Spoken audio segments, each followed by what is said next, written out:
Hello, welcome to Harry's Horror Books, and today I'm going to do my review of The Voice of the Clown by Brenda Canary. Finished this about 10 days ago. You can see the book right over here. This is one of those holy grail books that a lot of people don't have. With the publication of Paperbacks from Hell in 2017, this was one of the books featured in there. It drove up the value of the book. It made it harder to find. I was lucky to have a copy. And just never read it. So I wanted to give it a read. It has a reputation for being shocking because the main character is a 6-year-old girl who does horrible things. And let me preface this now with this will be a spoiler-heavy review. It's hard to do a review of this book without spoiling it, because by page 4, I knew what was going to happen. The big reveal or the twist was apparent by page 4. I'm surprised that other reviews I've read haven't got that, or haven't pointed it out at least. But I knew what was happening by page 4. So again, if you're reading this book, most people will probably know that the clown, which is a stuffed animal that the 6-year-old mute girl Laura has, is not possessed. It's something else, which I will get into as I start my review. The book starts off with Molly and TJ. Young lovers. TJ goes away to college, comes back on his breaks, and he and Molly hook up. Eventually, Molly is pregnant.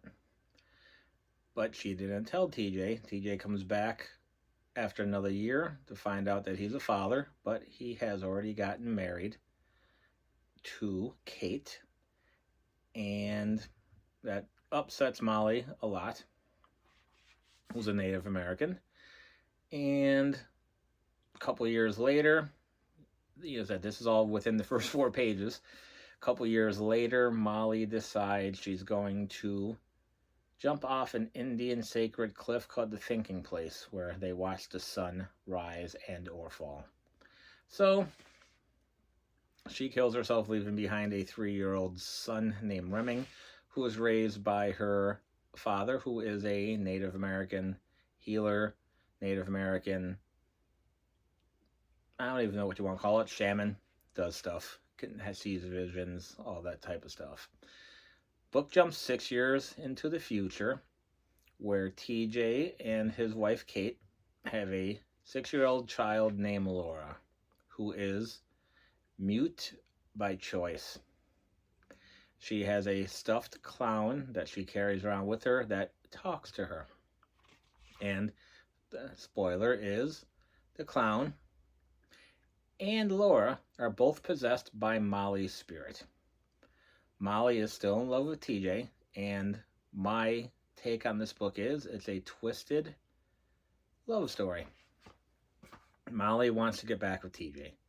Molly uses this girl and her mutism to drive a wedge between TJ and Kate. She is a daddy's girl, can do no wrong in her daddy's eyes, and does annoying things to piss off her mom, who is a stuck-up, well-to-do, rich white girl who was everyone's was interested in her. So when she was interested in TJ, went for it. Anyway, this girl Laura is trying to drive her mom crazy because the clown wants her to run away with her father. So she's trying her best to make her mom crazy. She has a son, Harley. Not a son, I'm sorry. She has a brother named Harley who is also favored by the mom. The mom hates Laura. And one of the things, the era of this book came out in 82, probably written in late 70s, early 80s. A lot of abuses in this book. Child abuse, physical and mental and emotional. the mom tells Laura that she hates her, she wishes she wasn't born, all that type of stuff, which is sometimes stuff like that is more horrific than actual physical abuse. But, the mom hates Laura, hates that she's there, uh, hasn't gone to school in kindergarten. So, book segues into, they put her into first grade. They talk to the teacher that she's mute, blah, blah, blah. The first day in class, Laura manipulates the entire classroom to rebel and run amok and do all this crazy stuff because she doesn't want to be in school. She wants to be at home, trying to make her mom crazy, to the point where she wants the mom to either move or die. At some point, the mom realizes what's going on. There's some subtle clues that the mom knows that there's something else inside of Laura. She references sometimes, looking at her eyes and seeing deep inside of her before Laura snaps back into control. But anyway, at some point, Kate seduces her husband, TJ, to give her another baby, which, they do. It jumps a little bit. When the baby is 4 months old, the mom is having issues. At this point, the husband is worried about the mom losing her mind because the possessed doll and the possessed kid is manipulating the mom so much that everyone thinks she's crazy. She's telling people that the kid is talking, and everyone knows she can't, even though she is talking when no one's within earshot to the mom, calling her names, cursing her out, all that type of stuff. So the spirit of Molly, both in the ghost and in Laura, is wanting to drive Kate away because she wants to be with TJ. So there's an incident in the book where the mom is getting a sedative via a shot because they've hired a nurse to take care of her. Laura steals the syringe out of the garbage can and goes and jabs it into the 4-month-old baby's stomach a few times before the mom wakes up and stops her. Again, this is a love story. Not many love stories have a 6-year-old girl stabbing a 4-month-old baby with a syringe, but in its twisted way, Molly is trying everything she can to get her love back. The story jumps a little bit further. A bunch of other stuff. I don't want to give a whole play-by-play what's going on.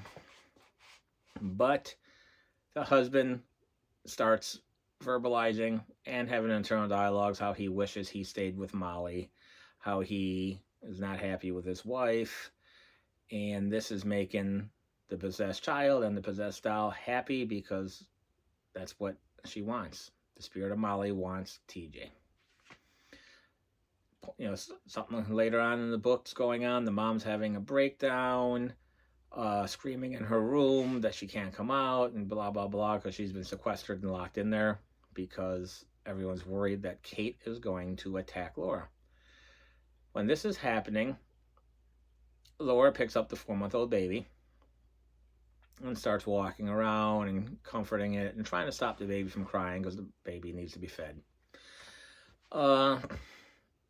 Laura does cartwheels. And in her internal dialogue in this part of the book, she's like wondering how she could accidentally fall and take care of the baby permanently.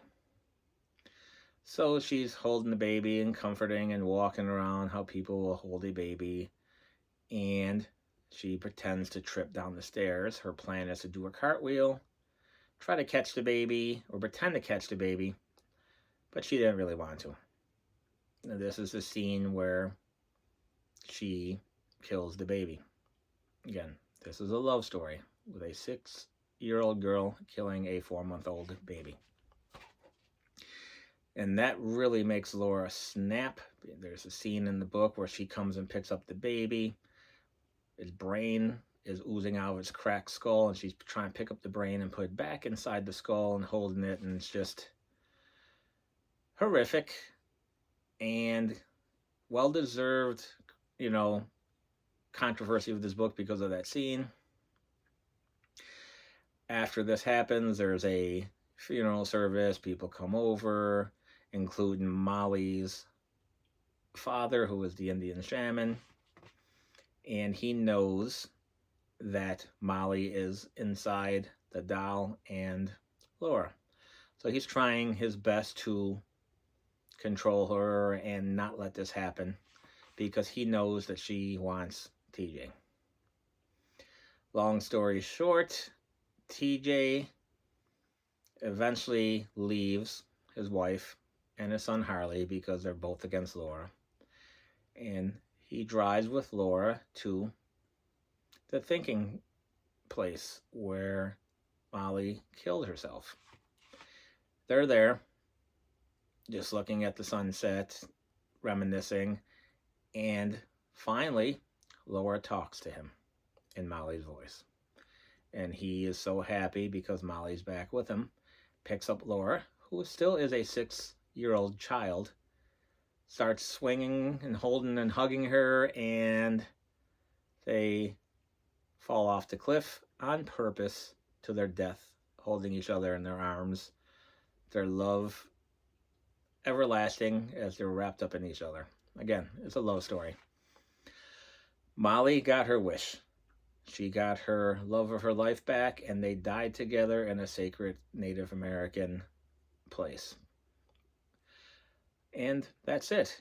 You know, it's some people's reviews of this book have been, it's not well written. It's not really well written. It's not bad either. But again, by page 4, I knew what was going to happen. Not the exact outcome, but, you know, it didn't do anything to hide what it was. It is worth a read. People may not get what I got out of it, but again, it's a horror book, but it's a twisted love story. And again, everyone loves differently, but at the end, you know, this was about a wronged lady doing what she can to get back with the man she loved and ruining everyone in his life before she got it. So that's my review of The Voice of the Clown. I don't know how many of you have read it. If anyone wants to comment, please let me know. And let me know your thoughts. And thank you very much for taking the time to watch and listen. And have yourself a great night. Thank you.